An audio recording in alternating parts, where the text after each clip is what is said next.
Good morning student. आज हम करेंगे हिंदी पाठ्य पुस्तक कक्षा 4 पंकज वन का डाकिया। बच्चों, ये सिर्फ पढ़ने के लिए हमें ये स्टोरी सिर्फ पढ़नी है। आपको ये पढ़कर बहुत ही मजा आएगा। बहुत ही रोचक कहानी है ये। और इस कहानी में एक डाक व्यवस्था की कल्पना की गई है कि डाकिया होता है वो डाक को कैसे लोगों तक पहुंचाता है। ये इसके बारे में हम पढ़ेंगे। और ये जंगली जानवरों से संबोधित इसके कारण बच्चों को बहुत ही अच्छी लगेगी, क्योंकि इसमें जो डाक व्यवस्था है वो जंगली जानवर चला रहे हैं। पंकज वन में सभी जानवर बड़े प्रेम से रहते थे। उन जानवरों की चिट्ठियां लंबू जिराफ लाया करता था। ये आप देख रहे हो, ये लंबू जिराफ है, ये एक जिराफ है। तो इसको डाकिया बनाया हुआ था जंगल का। ये सभी जानवरों को चिट्ठियां देता था। लंबू जिराफ चिट्ठियां लाता था। तो अब वह मक्कार और आलसी हो गया था। मक्कार मतलब उसको मन में लालच आ गया, तो धोखा देने लगा था। और वो बहुत आलसी हो गया था। उसको काम करना में बहुत आलस होता था। काम करके खुश नहीं था वो। जब भी किसी की दूर दराज से चिट्ठी आती तो उसे लाने में वह काफी देर लगा देता। आराम से आता था, जल्दी जल्दी वो चिट्ठी नहीं पहुंचाता था। चिट्ठी देते समय वह पैसे भी ऐंठने लगा था। इससे सभी जानवर दुखी थे। तो जब वो चिट्ठी देता था तो उसके बदले में पैसे भी मांगता था। इससे सभी जो जानवर वहां रहने वाले थे वो दुखी थे। एक दिन वन में सभी जानवर एकत्रित हुए। एकत्रित मतलब इकट्ठे हुए। वन में मतलब जंगल में सभी जानवर इकट्ठे हुए और भालू ने सबके सामने चिट्ठी में हो रही देरी की समस्या सबके सामने रखी। तो भालू ने जो चिट्ठी देर से पहुंच रही है ये समस्या सबको बताई। सभी ने एक राय से कहा, इस लंबू जिराफ को डाकिया के पद से हटाकर चिंपू बंदर को उसके स्थान पर डाकिया बनाया जाए। तो जो लंबू सबकी यही राय थी कि जो जिराफ है उसको डाकिया के पद से हटाया जाए और जो चिंपू बंदर है उसको उस स्थान पर डाकिया बनाया जाए। जिराफ के स्थान पर बंदर को डाकिया बनाया जाए। बंदर चुस्त और चालाक है, वह डाक को तेजी से लाएगा। जो बंदर है वह चुस्त है और चालाक है और वह डाक को तेजी से लेकर आएगा। सबने प्रस्ताव का समर्थन किया, मतलब सबको प्रस्ताव अच्छा लगा, उन्होंने मान लिया। समर्थन करना मतलब मान लिया सबने। फिर इस प्रस्ताव को जंगल के राजा शेर सिंह के सामने रखा। तो जंगल का राजा कौन होता है? शेर होता है। तो शेर के सामने इस प्रस्ताव को रखा गया। उसने हाँ कर दी और उसी दिन से चिंपू बंदर को पंकज वन का डाकिया बना दिया गया। तो सबकी सहमति से, समर्थन से मिलकर जंगल को राजा शेर को बताया गया। तो शेर ने हाँ कर दी इस बारे में कि ठीक है, चिंपू बंदर को पंकज वन का डाकिया बना दो। तो सबने पंकज वन का डाकिया बना दिया चिंपू बंदर को। चिंपू बंदर चुस्त था। वह सभी की चिट्ठियां समय पर लाकर देने लगा। तो चिंपू बंदर क्या था? चुस्त था और सबकी चिट्ठियां वो समय पर, टाइम पर लेके आने लगा। सभी जानवर उससे खुश थे। चिंपू ने देखा कि उसे सभी चाहते हैं। समय बीतने के साथ साथ उसके मन में भी लालच आने लगा। जैसे जिराफ के मन में लालच आ गया था, वैसे चिंपू बंदर के मन में भी लालच आ गया। वह हर एक चिट्ठी के बदले में एक केला लेने लगा। जब वह किसी को चिट्ठी देने जाता तो उसके बदले में एक केला ले लेता। इसका उसे यह फायदा हुआ कि अब उसे खाने को पर्याप्त केले मिलने लगे। जितने खाने को केले उसको चाहिए थे उससे उतने उसे मिल जाते थे। उसे अब इधर उधर खाने के लिए नहीं भटकना पड़ता था। धीरे धीरे उसकी कामचोरी बढ़ती चली गई। कामचोरी मतलब काम से जी चुराना, अपने काम से जी चुराने लगा। उसे काम करना अच्छा नहीं लगता था। बहुत ही आलसी हो गया था वह भी जिराफ की तरह। अब वह कोई ना कोई बहाना बनाकर सभी से पैसे वसूलने लगा। वह कोई बहाना बना लेता था और सबसे जिनको डाक देने जाता था, चिट्ठी देने जाता था, उनसे पैसे लेने लगा। जब सभी जानवरों ने देखा कि चिंपू भी कामचोर होता चला जा रहा है, अब पंकज वन के जानवरों ने फिर एक बैठक की।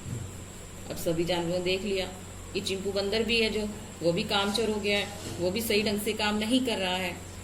तो पंकज वन के जानवरों ने फिर से एक बैठक की। बैठक मतलब मीटिंग बुलाई, इकट्ठे हुए सभी एक जगह। बैठक में जानवरों ने बताया कि कभी बीमारी का तो कभी अन्य बहाना बनाकर चिंपू उनसे पैसे ऐंठ लेता है। तो जो बैठक में जो सभी जानवर थे उन्होंने बताया राजा शेर को कि जो चिंपू बंदर है कोई ना कोई बहाना बनाता है, कभी बीमारी का, कभी कोई और बहाना, और वो हमसे पैसे लेता है। फिर क्या था, सभी ने एक स्वर से फैसला किया कि चिंपू बंदर को डाकिए के काम से हटा दिया जाए। तो सभी ने मिलकर क्या कहा कि जो चिंपू बंदर है उसको डाकिए के पद से हटा दो। अब प्रश्न उठा कि किसे डाकिया बनाया जाए। अब सभी यही सोचने लगे कि डाकिया कौन बनेगा। कुछ जानवरों ने गोपू भालू को डाकिया बनाने का प्रस्ताव रखा। बीच में सोनू हाथी कूद पड़ा और बोला, अब इस जंगल में कोई डाकिया नहीं बनाया जाएगा। तो जानवरों ने, कईयों ने फैसला किया कि जो भालू है उनको बना देते हैं डाकिया, लेकिन जो हाथी था सोनू नाम का, उसने कहा कि अब इस जंगल में कोई भी डाकिया नहीं बनाया जाए। सभी जानवर हैरान थे, यदि डाकिया नहीं बनेगा तो चिट्ठियां कैसे मिलेगी। सभी का कहना ठीक था कि अगर डाकिया नहीं होगा तो चिट्ठियां कौन लेके आएगा। तो सोनू हाथी बोला, आप अपने शहर में रहने वाले रिश्तेदारों, भाई बहनों तथा दोस्तों को यह खबर भिजवा दो कि अब वे चिट्ठियां नहीं लिखें। तो सोनू हाथी ने सबको यही कहा कि अपने रिश्तेदारों को, भाई बहनों को, दोस्तों को ये कह दो कि अब कोई चिट्ठी नहीं लिखे। आप देखेंगे कि ऐसा होने पर चिंपू बंदर की अकल ठिकाने आ जाएगी। अगर चिट्ठी नहीं आएगी तो चिंपू बंदर का काम रुक जाएगा। ठीक है। तो अब गोपू भालू बोला, भैया सोनू, आपका सुझाव तो बहुत अच्छा है, पर शहर में किसी को कुछ हो गया तो हमें कैसे पता चलेगा। सभी जानवर एक साथ बोले, हाँ हाँ बताओ कैसे खबर मिलेगी। सभी जानवर कहने लगे, अगर शहर में किसी को कुछ हो गया तो हमें कैसे पता चलेगा, कैसे खबर मिलेगी। सभी एक साथ बोले कि कैसे हमें पता चलेगा। सोनू हाथी ने समझाया, सब शांत होकर मेरी बात सुनो। हम सब मिलकर पंकज वन में एक टेलीफोन बूथ खोलेंगे, टेलीफोन लगा लेंगे। सभी लोग आपस में फोन से बातचीत कर लेंगे। सभी जानवर अपने अपने घरों में टेलीफोन लगवा लें। इससे क्या होगा, तुम्हें डाके के भरोसे नहीं रहना पड़ेगा। यह सुनकर सभी जानवर बहुत खुश हो गए। जानवरों ने सुना तो बहुत खुश हो गए कि टेलीफोन लग जाएगा तो हम टेलीफोन पे कभी भी किसी से भी बातचीत कर सकते हैं, उनका हाल चाल जान सकते हैं, उनके बारे में जान सकते हैं। तो जब चिंपू बंदर ने जानवरों का यह फैसला सुना तो उसे अपनी भूल का एहसास हुआ। चिंपू बंदर ये बातें सुन रहा था तो उसे अपनी गलती का एहसास हो गया कि अगर टेलीफोन बूथ लग गया तो मेरी तो नौकरी चली जाएगी, तो मैं क्या करूंगा।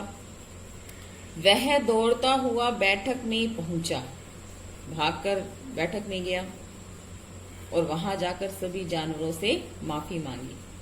और सबसे जाकर चिंपू बंदर ने माफी मांगी कि आगे से वह कभी भी आलस न करने तथा पैसे न मांगने का वादा किया कि मैं आगे से कभी भी आलस नहीं करूंगा, अपने काम के प्रति ईमानदार रहूंगा और किसी से भी पैसे नहीं मांगूंगा। अब वह पुनः चुस्त हो गया, पुनः होशियार हो गया और ढंग से काम करने लगा। अब वह किसी से भी रिश्वत नहीं मांगता था, किसी से भी कुछ नहीं मांगता था। अगर किसी जानवर को पढ़ना नहीं आता तो वह उसे उसकी चिट्ठी पढ़कर सुना देता था। अगर कोई जानवर है जिसे चिट्ठी पढ़नी नहीं आती तो क्या करता था चिंपू बंदर, उसे चिट्ठी पढ़कर भी सुना देता था। इस तरह से वह जो जानवर थे जंगल के, उन्होंने चिंपू बंदर को सबक सिखाया और वह सही रास्ते पर आ गया। तो इस कहानी से हमें यह शिक्षा मिलती है कि हमें जो अपना काम है ईमानदारी से और आलस्य को त्याग कर करना चाहिए, कामचोर नहीं बनना चाहिए, अपने काम के प्रति सचेत रहना चाहिए, चुस्त रहना चाहिए। और आप सभी भी इस कहानी को 2 बार पढ़ेंगे। धन्यवाद।